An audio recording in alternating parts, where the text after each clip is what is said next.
ओम देव देव जगन्नाथ संसार अर्णावतारक भक्तानुग्राहक सदा रक्षमां पापत अनरम। जय कृष्ण जगन्नाथ जय सर्व अघन नाशन जय अशेष जगदबंद पाद अनज नमस्तुते। जगन्नाथ देवेर प्रणाम मंत्र एर अर्थ हलो जे जगतेर नाथ तिनी। सेई जगन्नाथ देव मानुषेर सकल पाप थेके मानुषके उद्धार करे बा रक्षा करे। जगन्नाथ देवेर शरण निले एवं जगन्नाथ देवेर नाम करले मानुषेर जीवने विपद बाधा विघ्न असुविधा समस्या एगुलो बेशी आसे ना, कारण जगन्नाथ देव तार भक्तके सर्वदा रक्षा करे। आमरा आजके जगन्नाथ देवेर एक भक्तेर एकटा गल्प शुनबो। एटा जदिओ गल्प बला हच्छे किन्तु एटा सत्यि घटना। सेई घटनाटा कि सेई घटना बा गल्पेर मध्य आमरा एखन जाबो। जगन्नाथ देवेर एकजन भक्त छिलेन, तिनी हलेन एकजन महिला, तार नाम छिलो शांता। आगेकार दिने नियम छिलो जे खूब छोटो बयसे अल्प बयसे मेयेदेर बिये हये जेत। तो सेई शांतारो अल्प बयसे बिये हयेछिलो एबं बियेर परे কিছুদিন পরে তার স্বামী অসুস্থ হয়ে পড়ে এবং তার মৃত্যু হয়েছিল তার স্বামী। তখন শান্তা বিধবা হয়ে গেল। তো আগেকার দিনের এটাও নিয়ম ছিল বিধবাদের খুব কঠিন বা কঠোরতার সঙ্গে জীবনযাপন করতে হতো। তারা অনেক কিছুই তারা জীবনে করতে পারতো না। তাদেরকে বেশিরভাগ সময় ভগবানের শরণাপন্ন হয়ে জীবনযাপন করতে হতো। পূজা পাঠ জপ ধ্যান একাদশী পালন হবিষ্যান্ন খাওয়া বিভিন্ন রকম সব কঠোরতা ছিল। তো শান্তা ছোট বয়স থেকেই জগন্নাথ দেবের প্রতি তার খুব ভক্তি ভালোবাসা বিশ্বাস ছিল। তাই সে জগন্নাথ দেবের নিত্যদিন জগন্নাথ দেবের পূজা করত এবং জগন্নাথ দেবকে প্রার্থনা করত যে সে যাতে একবার জগন্নাথ দেবের দর্শন পায়। তো গরিব বিধবা তিনি। একবার সেই শান্তার মনে খুব ইচ্ছা হলো যে সে রথের সময় রথের উপরে জগন্নাথ দেবকে দর্শন করবে। আমাদের শাস্ত্রের বিধান আছে বা নিয়ম আছে যে রথের সময় জগন্নাথ দেব যখন রথে করে যাত্রা করেন সেই সময় জগন্নাথ দেবকে দর্শন করলে যে দর্শন করবে তার সকল পাপ পুণ্যে পরিণত হয়ে যায়। সে সকল পাপ থেকে উদ্ধার পায় এবং মুক্তি লাভ করে। তো শান্তার মনে খুব ইচ্ছা হয়েছে সে একবার রথের সময় জগন্নাথ ধামে যাবে, পুরীতে। পুরী গিয়ে রথের উপরে জগন্নাথ দেবকে দর্শন করবে। তো সেই মনোবাঞ্ছা নিয়ে সে একবার রথের সময় জগন্নাথের অর্থাৎ পুরী ক্ষেত্রে গেল।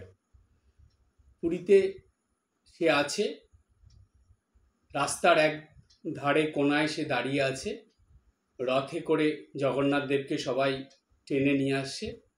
সে তখন ওইখানে দাঁড়িয়ে দাঁড়িয়ে জগন্নাথ দেবকে দেখে খুব আনন্দিত হয়েছে। আনন্দে সেই শান্তার চোখ দিয়ে জল গড়িয়ে পড়ছে, এত আনন্দ পেয়েছে এবং বারে বারে জগন্নাথ দেবকে প্রণাম করছে। এরপরে সেদিন রথের উপরে জগন্নাথ দেবের দর্শন হয়ে গেল। পরের দিন একাদশী ছিল।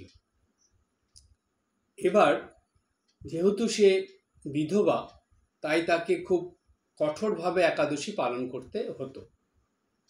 কেমন কঠোর যে জল পর্যন্ত খেতে পারবে না, এই রকম কঠোরতা করতে হতো, যে সারাদিন তাকে জল না খেয়ে থাকতে হবে, পরের দিন সে কিছু খেতে পারবে। তো রথের পরের দিন জগন্নাথ দেব তো দর্শন হয়ে গেল জগন্নাথ দেবের। সেই শান্তা তখন কি করলো, যে জগন্নাথ দেবের দর্শনের পর সে ভাবছে যে এই একাদশীটা আমি একদম নির্জলা হয়ে কাটাবো, একটু জল পর্যন্ত খাবো না। সেইভাবে সে রয়েছে একাদশীর দিন সকাল থেকে। কিন্তু যখন দুপুর গড়িয়ে গেছে, বিকেলের দিকে, তখন সকাল থেকে না খেয়ে থেকে জল না খেয়ে তার খুব কষ্ট হচ্ছে, শরীর খুব খারাপ লাগছে, কিন্তু তবুও সে জোর করে ওইভাবে উপোস করে আছে। তো ভক্তের কষ্ট ভগবান সহ্য করতে পারে না। তো তখন জগন্নাথ দেব দেখলেন যে আরে, আমার ভক্ত সে এত কষ্ট পাচ্ছে, একাদশীতে এইভাবে না খেয়ে থেকে আমার তো একটা কিছু করা দরকার। তখন জগন্নাথ দেব কি করলেন, একটা ব্রাহ্মণের বেশ ধরে সেই ভক্ত মহিলা যার নাম শান্তা, তার কাছে জগন্নাথ দেব আসলেন একটা ব্রাহ্মণের বেশ ধরে, যাতে তাকে চিনতে না পারে। তখন এসে সেই ব্রাহ্মণ সেই ভক্তিমতী মহিলা শান্তাকে বলছে যে মা, আপনার কি শরীর খারাপ লাগছে, আপনি কি অসুস্থ? তখন বলছে যে হ্যাঁ, একটু শরীর খারাপ লাগছে, কারণ আমি তো একাদশী করেছি, কিছু খাইনি, সেজন্য আমার শরীরটা একটু খারাপ লাগছে, কিন্তু ওটা ঠিক হয়ে যাবে। তখন সেই ব্রাহ্মণ, যে জগন্নাথ যিনি ব্রাহ্মণ হয়ে এসেছেন, তিনি তখন বলছে যে আপনি এই একাদশী করে না খেয়ে থেকে এই পুরী ক্ষেত্রে অর্থাৎ এই জগন্নাথ দর্শন করতে এসে সব পুণ্যফল নষ্ট করে দিচ্ছেন। তো তখন সেই ব্রাহ্মণী অর্থাৎ সেই ভক্ত মহিলা, সে একটু অবাক হয়ে গেছে, বলছে কি ব্যাপার, এটা কেমন ধরনের কথা হলো? আমি একাদশী কঠোরভাবে পালন করছি পুণ্যের জন্য, আর এই ব্রাহ্মণ আমাকে বলছে যে আমি সব পুণ্যফল নষ্ট করে ফেললাম, এটা কেমন ধরনের কথা? তো তখন সেই শান্তা বলছে সে ব্রাহ্মণকে যে ব্রাহ্মণ দেব, আপনি কি বলছেন? আমি তো একাদশী পালন করছি পুণ্য লাভের জন্য। আমি কালকে রথের উপরে জগন্নাথকে দর্শন করলাম পুণ্য লাভের জন্য, আমার সব পাপ তাপ ধুয়ে মুছে যাবে, জগন্নাথ দেবের কৃপায় আমি উদ্ধার পাব, আজকে একাদশী পালন করলে আমার এই জীবন ধন্য হবে, আমি মুক্ত হয়ে যাব। আর আপনি বলছেন আমার সব পুণ্যফল নষ্ট হয়ে যাবে, এটা কেমন ধরনের কথা? আপনি ব্রাহ্মণ হয়ে এটা অধর্মের কথা বলছেন। তখন সেই ব্রাহ্মণ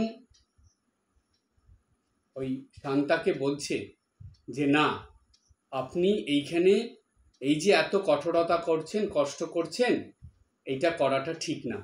তার থেকে বরং আপনি জগন্নাথ দেবের ভোগের প্রসাদ খান, জগন্নাথ দেবের ভোগের প্রসাদ খেলে আপনার এই যে শরীর খারাপ, এটা ঠিক হয়ে যাবে। কিন্তু শান্তা কিছুতেই শুনছে না, সে বলছে যে না, আমার যতই কষ্ট হোক আমি একাদশী পালন করব, আমি আপনার কথা শুনবো না, কারণ আমাকে পুণ্য লাভ করতে হবে এবং এই কষ্টের জীবন থেকে আমাকে উদ্ধার পেতে হবে, আমাকে মুক্ত হতে হবে। তখন বলছে যে আপনার এই বিশ্বাস আছে, জগন্নাথ দেবের দর্শন করেছেন আপনি রথের উপরে, আর একাদশী পালন করলে আপনার সব হয়ে যাবে, আপনার পুণ্য হয়ে যাবে, আপনি মুক্ত হয়ে যাবেন, এই বিশ্বাস আপনার আছে? বলল হ্যাঁ, আমার জগন্নাথ দেবের প্রতি সম্পূর্ণ বিশ্বাস আছে। তখন বলছে যে ব্রাহ্মণ বলছে যে আমি খুশি হয়েছি আপনার প্রতি, আপনি একটু ভালো করে তাকিয়ে দেখুন, আমার দিকে তাকান। সেই শান্তা যখন সেই ব্রাহ্মণের দিকে তাকিয়েছে, তখন দেখছে সেই ব্রাহ্মণ স্বয়ং জগন্নাথ। তিনি তখন তার ওই ভক্ত, যে বিধবা মহিলা শান্তা, তাকে দেখা দিলেন। জগন্নাথ দেখা দিয়ে বললেন যে আমি বলছি তোমাকে, এই পুরী ক্ষেত্রে একাদশী পালন না করলেও হবে।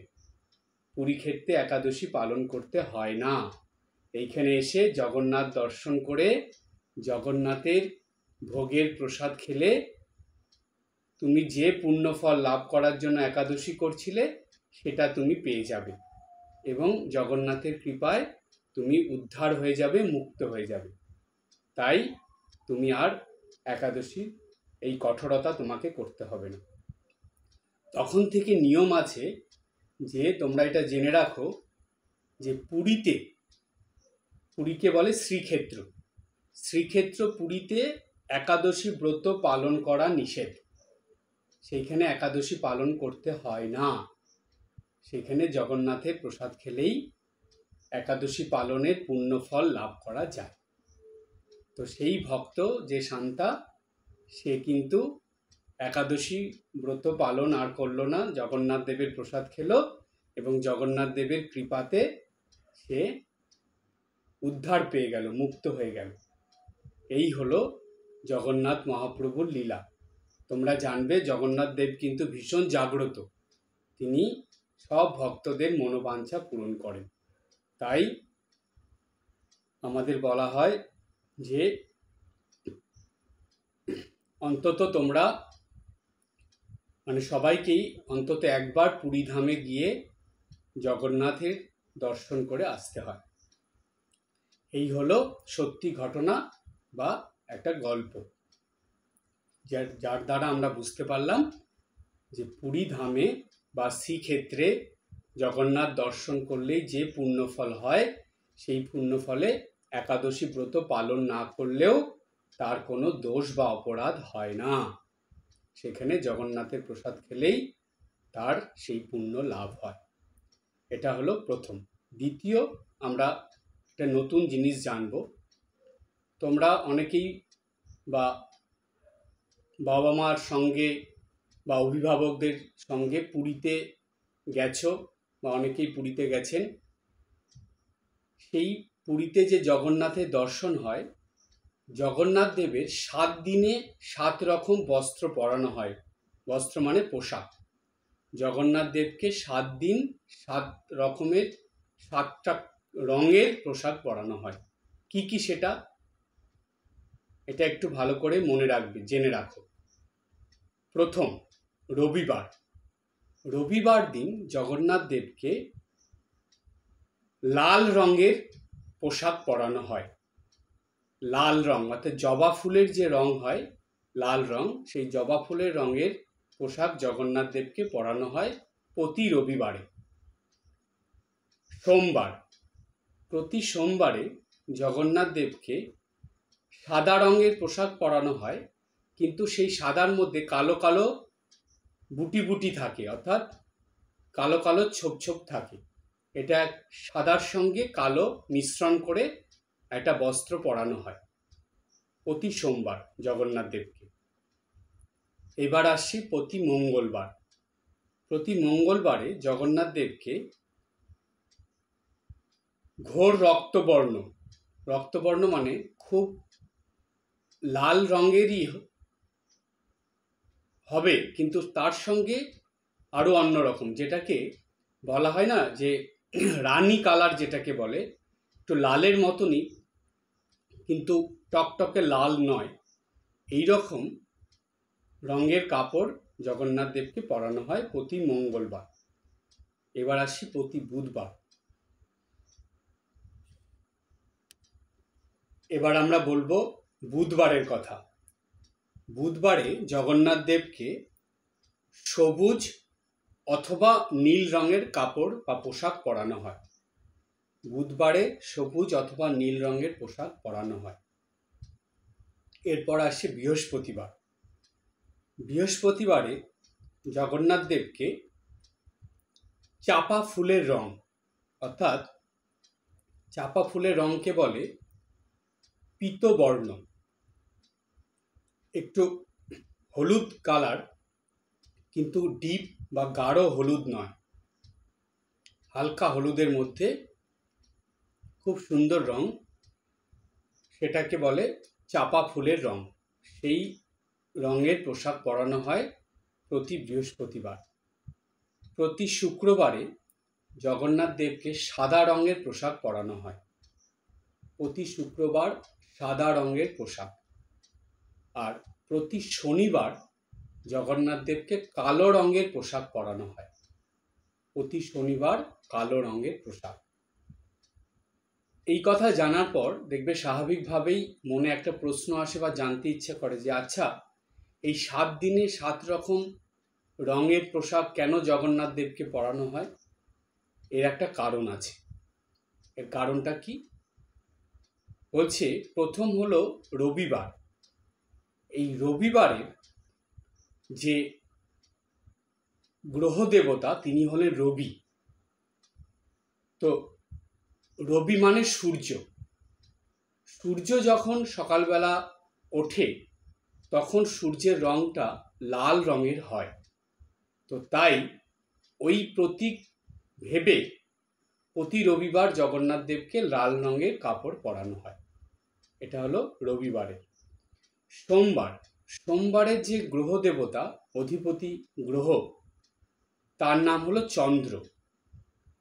তোমরা পূর্ণিমার দিন যদি আকাশের দিকে তাকানো হয়, পূর্ণিমার চাঁদকে দেখলে চাঁদের মধ্যে অনেক কালো কালো ছোপ ছোপ দেখা যায়। তো সেটার কথা মনে রেখে প্রতি সোমবার জগন্নাথ দেবকে সাদা রঙের পোশাক পরানো হয়, কিন্তু তার মধ্যে কালো কালো ছোপ ছোপ থাকে।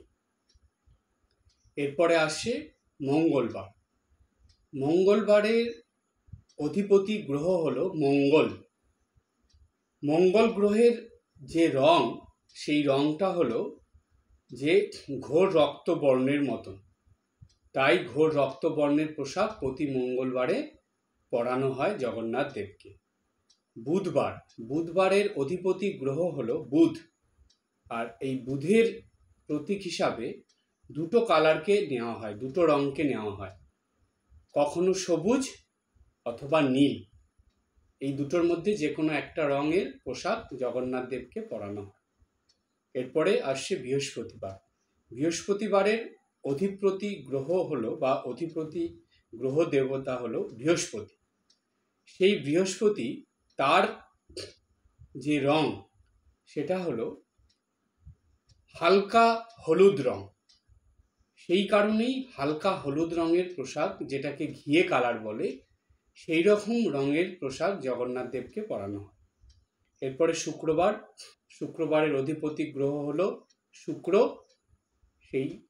সেটা সাদা ধবধবে, তাই সাদা রঙের পোশাক শুক্রবারে জগন্নাথ দেবকে পরানো হয়। আর শনিবারের অধিপতি গ্রহ হলে শনি। শনি দেবতা, তাকে তার প্রতীক হিসাবে কালো রঙকে বেছে নেওয়া হয়। তাই কালো রঙের পোশাক প্রতি শনিবার জগন্নাথ দেবকে পরানো হয়। এই যে সপ্তাহের 7 দিন জগন্নাথ দেব 7 রঙের পোশাক পরেন, এটা প্রতিদিনের গ্রহ, নক্ষত্র ও তিথির বিচারে জগন্নাথ দেব, বলভদ্র দেব ও সুভদ্রা দেবীর কাপড়ের রং, অলংকার এবং তাদের সাজ সেইভাবেই পালন করা হয় বা সেইভাবেই করা হয়। আর এর সঙ্গে এই যে সপ্তাহে 7 দিন বিভিন্ন রঙের বাহারি পোশাক, এটার আরেকটা কারণ হলো যে সর্বদা শুদ্ধ বস্ত্র পরার নিয়ম। প্রতিদিন শুদ্ধ বস্ত্র পরা, অর্থাৎ ধোয়া পরিষ্কার বস্ত্র পরা, এটাও যে একটা নিয়মের মধ্যে পড়ে, সেটাও আমরা এখান থেকে পাই বা বুঝতে পারি। তাই জগতের নাথ তিনি, তার এই রকম রাজসিক ব্যাপার তো থাকবেই, কিন্তু এই যে সেবাগুলো হচ্ছে বা যেরকমভাবে জগন্নাথ দেবের সেবা হয়, তার থেকে আমরা এটা পরিষ্কার বুঝতে পারি যে সেবা করাটাও সহজ কাজ নয়। সেবা করার জন্য অনেক দিক খেয়াল রেখে, অনেক কিছু ভালোভাবে বুঝে নিয়ে চিন্তা ভাবনা করে তারপরে সেবা কাজ করতে হয়। ভগবানের সেবা তো অবশ্যই সেইভাবে করতে হয়, এবং সেই সঙ্গে ভগবানের সৃষ্টি, এই জগতের নাথ, তিনি যে সৃষ্টির অধিপতি, তার সৃষ্টির যে কোনো কিছুকেই সেবা করার সময় এটা যে মানে এই মনোভাব যাতে আমাদের থাকে যে আমরা তাকে খুশি করার জন্য, আনন্দ দেওয়ার জন্য, তার ভালোর জন্য সেবা কাজটা করছি, আর সেটা যতটা সম্ভব শুদ্ধতা পবিত্রতা সহকারে যে কোনো সেবা কাজ করতে হয়। নিজেদেরও যেমন শুদ্ধ পবিত্র থাকতে হবে, এবং মনোভাবটাও মানে পোশাক পরিচ্ছদের দিক দিয়েও যেমন শুদ্ধ পবিত্রতা বজায় রাখতে হবে, তার থেকেও বড় কথা হলো মনের যে ভাব সেগুলো শুদ্ধ পবিত্র রাখতে হবে। জগন্নাথ ক্ষেত্রে বা পুরী ক্ষেত্রের যে মাহাত্ম্য, সেখানে একাদশীর কথা সেটাও আমরা জানলাম, এবং সেই সঙ্গে জগন্নাথ দেবের, বলভদ্র দেব এবং সুভদ্রা দেবীর 7 দিনের 7 রকম পোশাক পরিচ্ছদের কথাও জানলাম। কিন্তু এটা বুঝতে হলে বা এগুলো দেখতে হলে পুরী ক্ষেত্রে গিয়ে যদি 7 দিন থাকা যায়, আর 7 দিনই যদি জগন্নাথ দেবের মন্দিরে জগন্নাথ দেবের দর্শনে যাওয়া যায়, তাহলে এই 7 দিনে 7 রঙের পোশাকের বেশে জগন্নাথ দেবকে দেখা যায়। এটা একটা খুবই পুণ্যের এবং খুবই একটা সৌভাগ্যের ব্যাপার যে 7 দিন পুরীতে বাস করে 7 দিনে 7 রকম পোশাকে জগন্নাথ দেবকে দর্শন করা। আর পুরী ক্ষেত্রে একাদশী পালন না করে জগন্নাথ দেবের দর্শন করে তার মহাপ্রসাদ খেলে একাদশী ব্রত পালনের বা একাদশী পালনের যে পুণ্যফল, বিশেষ করে নির্জলা একাদশী পালনের যে পুণ্যফল, সেটা লাভ হয়।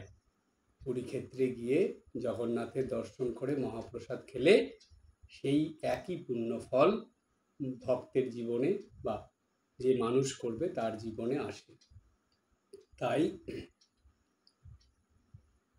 আমাদের জগন্নাথ দেবের কাছে এই প্রার্থনাই থাকবে যে হে জগন্নাথ স্বামী নয়ন পথগামী ভবতু মে।